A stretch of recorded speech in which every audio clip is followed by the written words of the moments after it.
current electricity.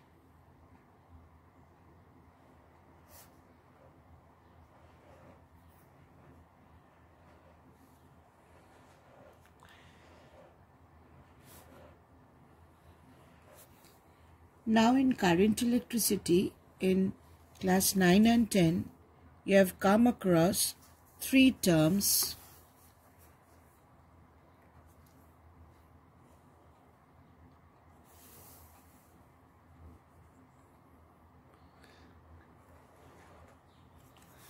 You have come across three terms. Number one, what is potential, which was denoted by V. What is current, I.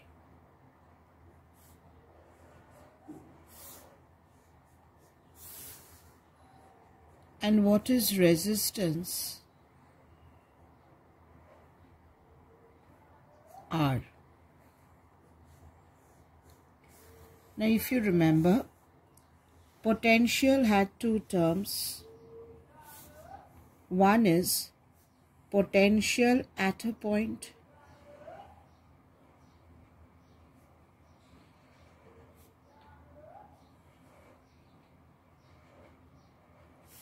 another one is potential difference.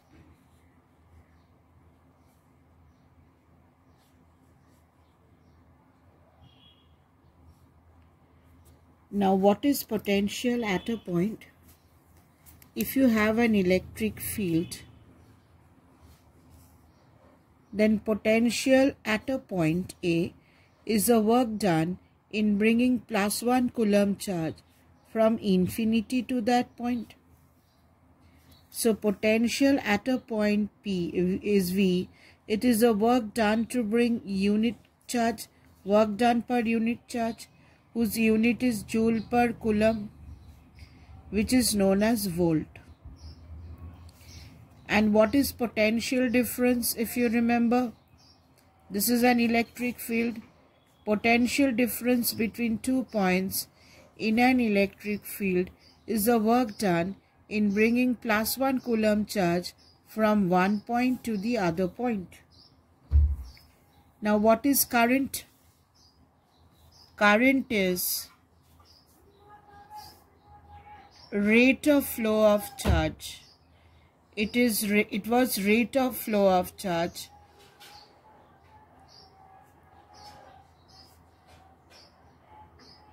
that is charge by time. Unit was coulomb per second, which was ampere.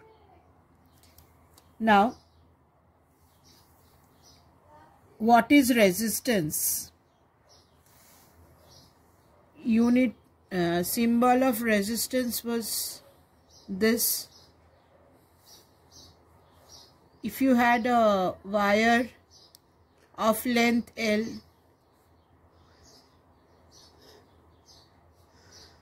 and area A, resistance was directly proportional to length, inversely proportional to area, and the combination of this was R is proportional to L by A.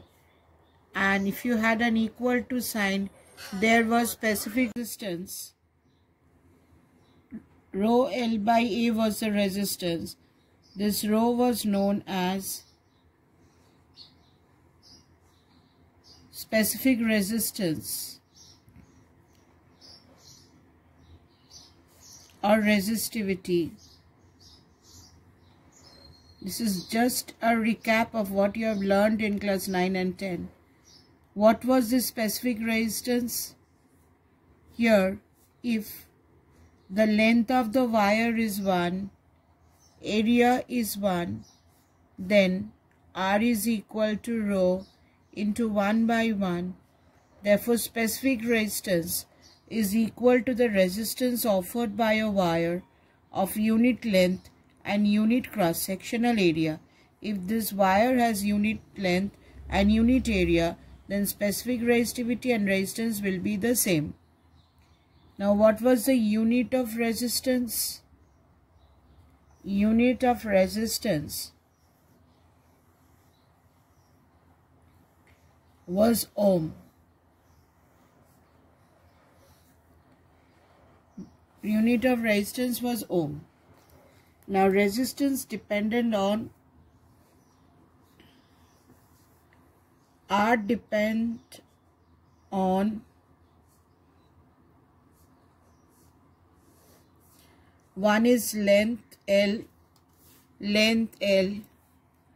another was the area of cross section A, another is material, another is temperature.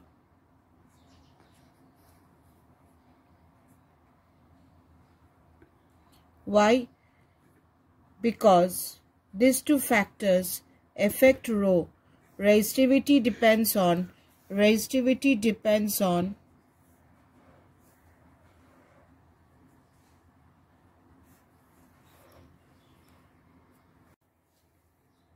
material and temperature.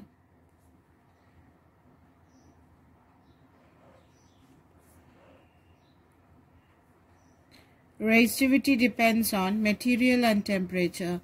So resistance will also depend on material and temperature. Now how does resistance depend on temperature? Dependence of R on temperature.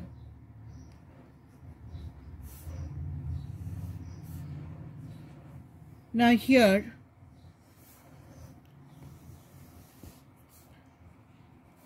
for metals it will be different, for alloys it will be different, for semiconductors it will be different,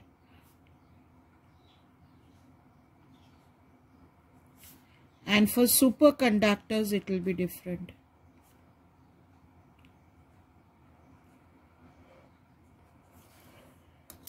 Now for metals, the dependence of resistance on temperature is in this way.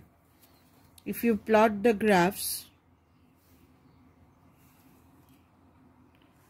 metals, alloys, semiconductors and superconductors.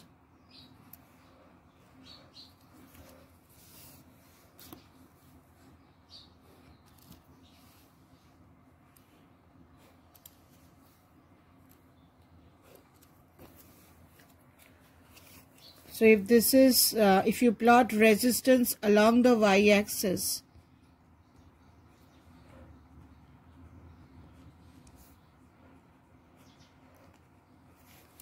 and temperature along the x-axis,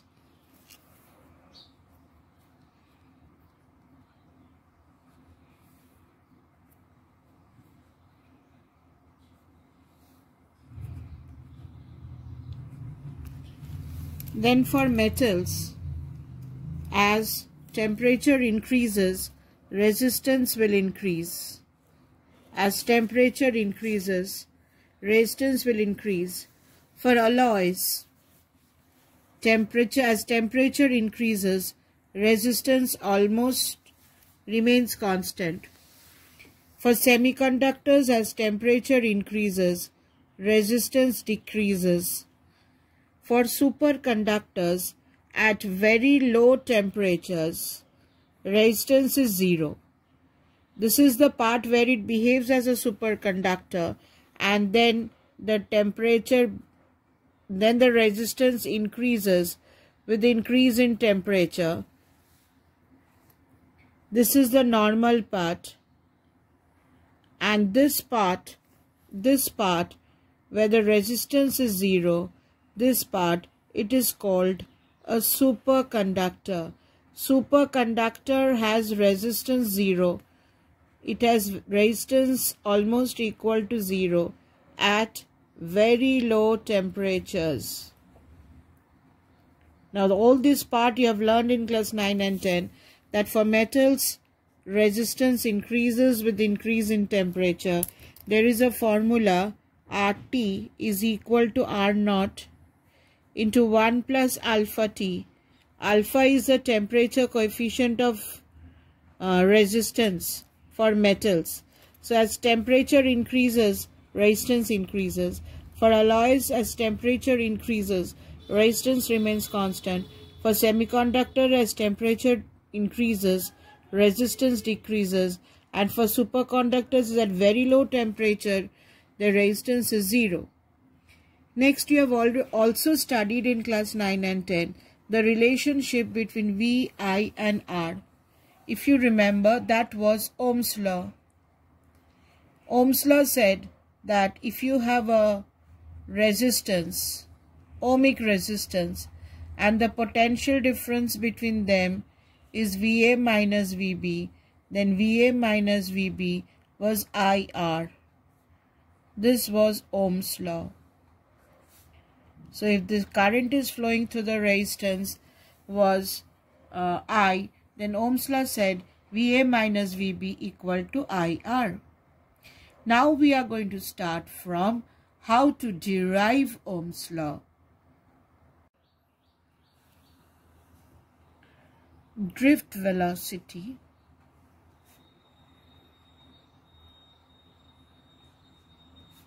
VD and derivation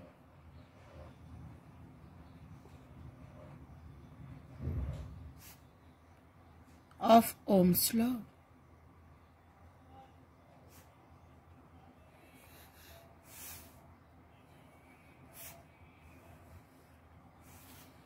Now suppose we have electrons moving in different direction.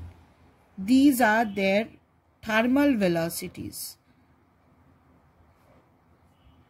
having velocity u2, another moving in this direction u3, another moving in this direction. There are different electrons having different thermal velocities. Now u1, u2, etc. are random thermal velocities. Now what is the velocity after t seconds? Say let tau 1, tau 2 be collision times. It is a time taken, tau 1 is a time taken between two collisions for electron 1. Tau 2 be the time between two collisions for electron 2, and so on. After tau 1 second, what is the velocity of electron 1? It is u1 plus a tau 1.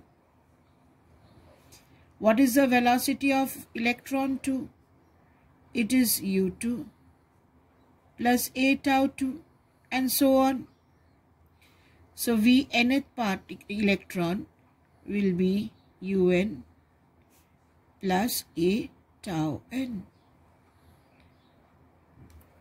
Now who is giving this acceleration?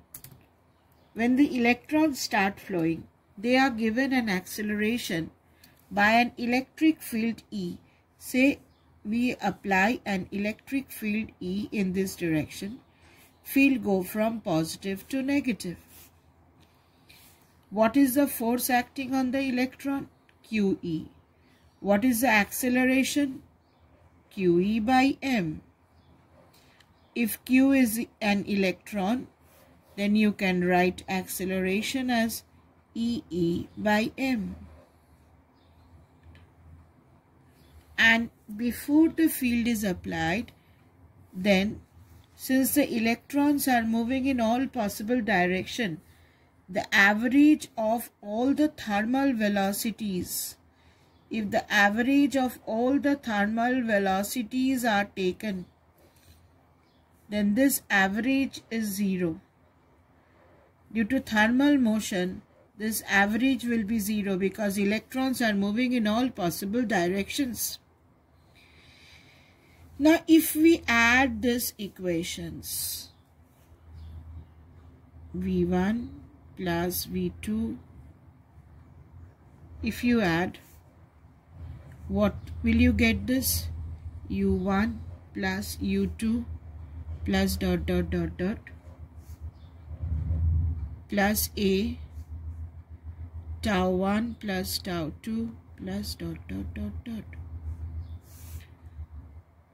Now divide both the sides by n. Divide both the sides by n.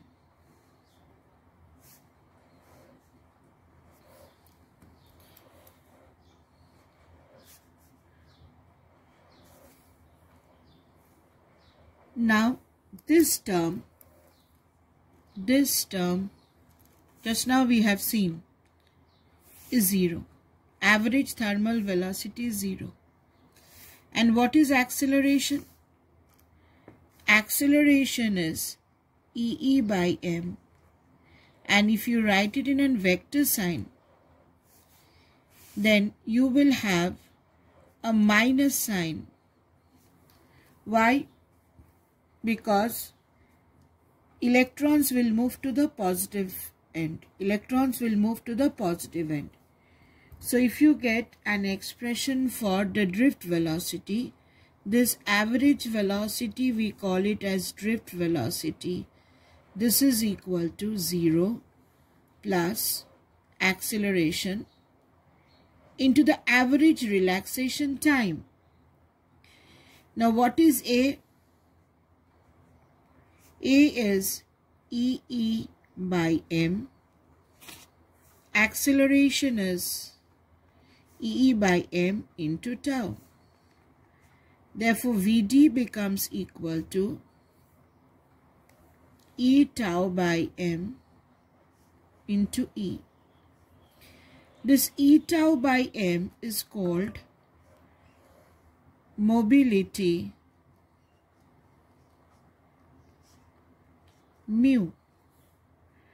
Therefore, Vd can be written as mu E.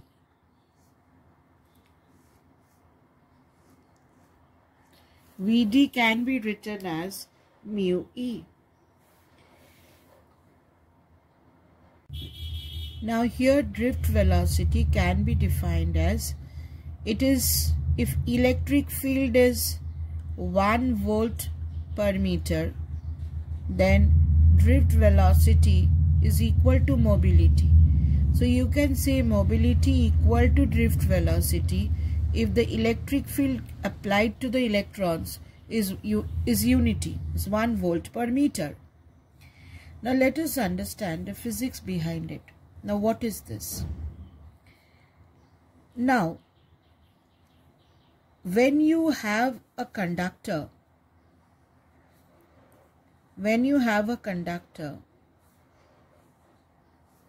say this area of cross section is A,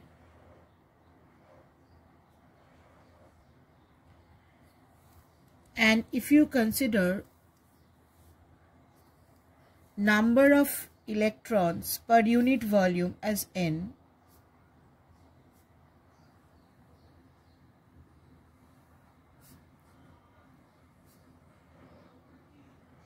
number of electrons per unit volume as small n, then what is an expression for the current? Current is charge flowing out in 1 second. Current is charge flowing out in 1 second.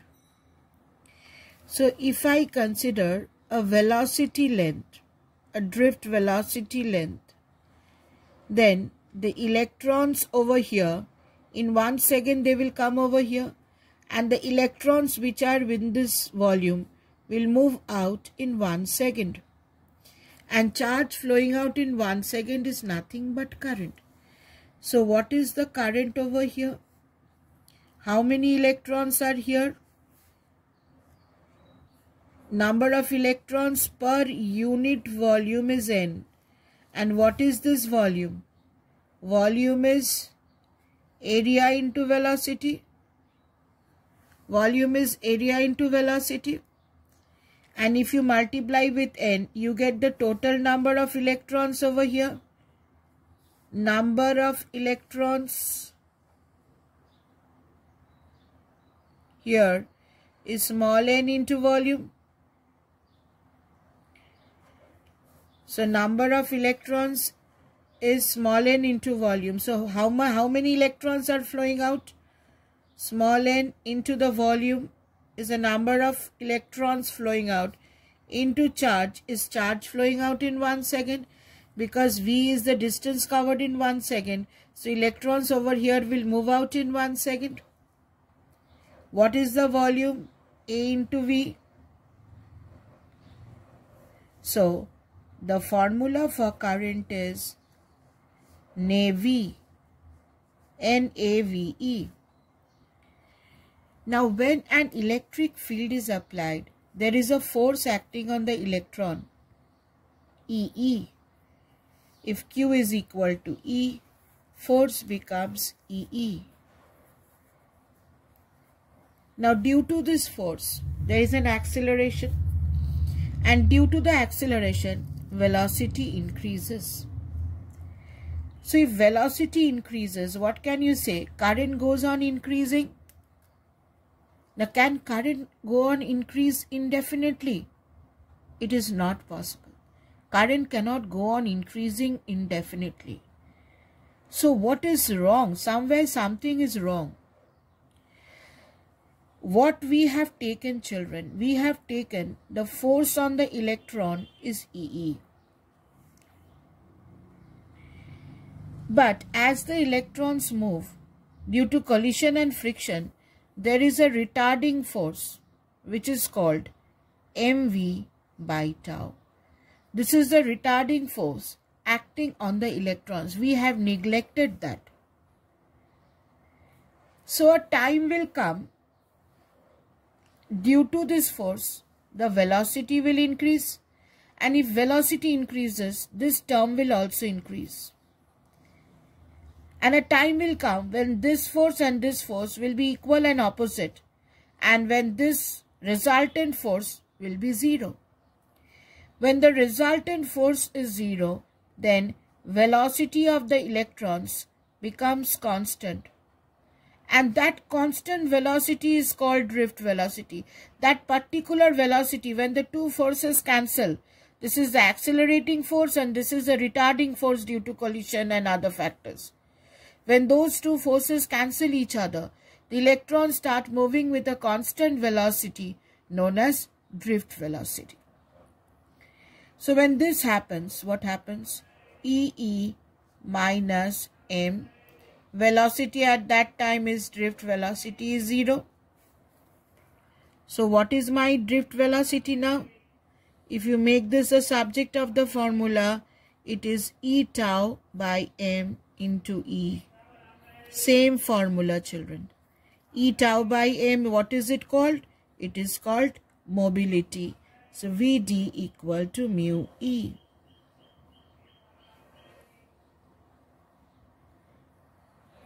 Now what is my expression for current? NAV. And what is my drift velocity? Mu E. E tau by m into E. Now we have to derive Ohm's law. Put the value of Vd over here. Put the value of Vd over here. You will come to Ohm's law. Now what is current? Na. Put the value of V as E tau by m into E into E. Now what is intensity? Intensity is V by L. Intensity is V by L. put the value of E over here. And what do you get? Current is NA E square tau by M, and instead of E you put V by L. So what you have now? I is equal to NA E square tau by ml into potential. So current is proportional to V. This is Ohm's law. This is Ohm's law. We have come to Ohm's law. Now what is Ohm's law? Ohm said that temperature and other factors remaining constant, current is proportional to potential difference. Now from here you will be asked to derive an expression for resistivity.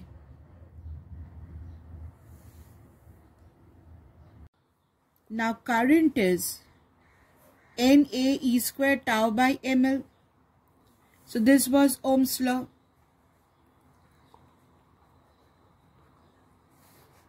Now in Ohm's law we know V equal to IR, and resistance we know it is rho L by A. So here if we frame the formula for V, V is equal to I ml by NA E square tau. Now what is R here? Resistance. If you compare, resistance is ml by NA E square tau. Now resistance is again rho L by A.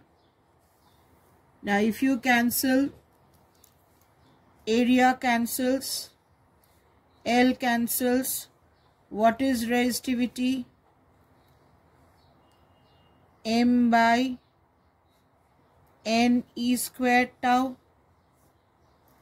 This is resistivity.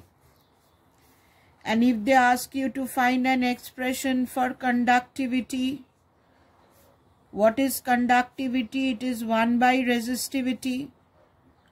So it becomes N E square tau by M. If you are asked to find out conductivity, it is N E square tau by M.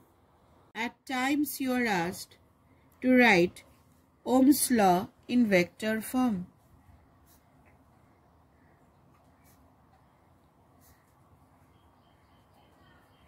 Now if you are asked to write Ohm's law in vector form, come from here.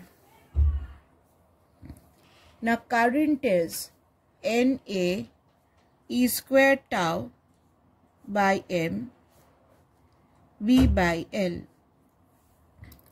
Now what is V by L? This is nothing but intensity E. So you can write current is equal to NA E square tau by M into E. Now bring this area in the denominator here.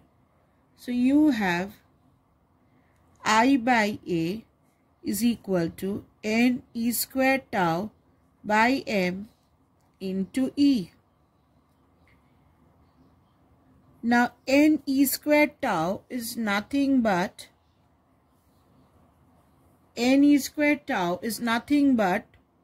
sigma.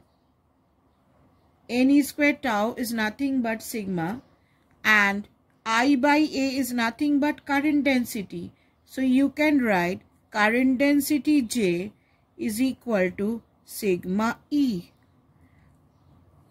J is I by A, known as current density.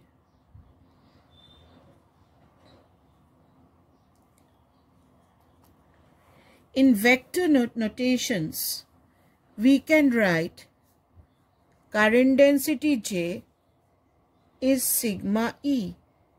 Now current is a scalar quantity, but current density is a vector quantity. Why? because current always flow from high to low. Say this is a positive terminal, this is a negative terminal. Current flow from positive to negative. But electrons, they move in different directions. So when you talk about current density, current per unit area, it has different directions. So since it has different directions, current density is treated as vector, but current as scalar. Thus, Ohm's law in vector notation states that current density is directly proportional. Ohm's law in vector notation tells us that current density is directly proportional. Directly proportional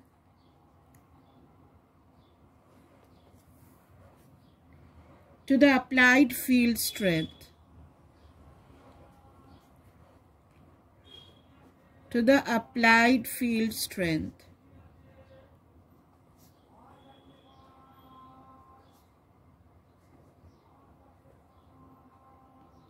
And the direction of J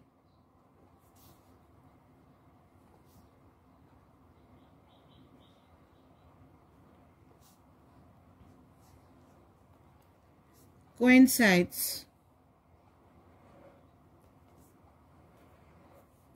with that of the electric field direction